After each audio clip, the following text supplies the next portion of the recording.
Hello everyone and welcome to a mini vlog. আজকে আমি ready হয়ে চলে এসেছি আমার দিদি ভাইয়ের বাড়িতে, আর উপলক্ষটা হলো আমার ভাগ্নির জন্মদিন। তো আমি তো খুব তাড়াতাড়ি রেডি হয়ে চলে আসি, আর এসে দেখি ও তখনও রেডি হয়নি, তখনও কি পরবে সেটাই সিলেক্ট করছিল। তো চলো এর ফাঁকে তোমাদের সাথে আমি বাইরের ভিউটা শেয়ার করি। সকাল থেকেই ভালো বৃষ্টি হয়েছিল, সেই কারণে ওয়েদারটাও বেশ মেঘলা মেঘলা ছিল। আর ওই যে দূরে বাড়িটা দেখতে পাচ্ছ সেইটা হলো আমার বাড়ি।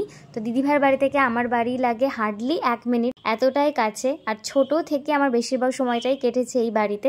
তো বিয়ের পরও যখন আমি আমার বাড়িতে দেখা করতে আসি, দিদিভাইয়ের বাড়ি একবার হলেও দেখা করে যাই। দিদিভাই এত মজার মানুষ, কেউ সামনে না দেখলে বিশ্বাসই করবে না।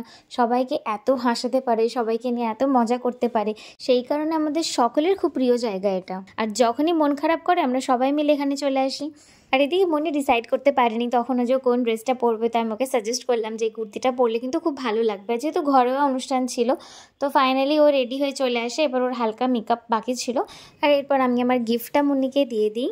তো ওর ভীষণ পছন্দ হয়েছে, আমি একটা ওর জন্য রূপোর গিনি এনেছিলাম, আর দিদিভাইয়েরও খুব ভালো লেগেছে। তো আমি খুব খুশি যে ওদের সবার খুব ভালো লেগেছে গিফটটা।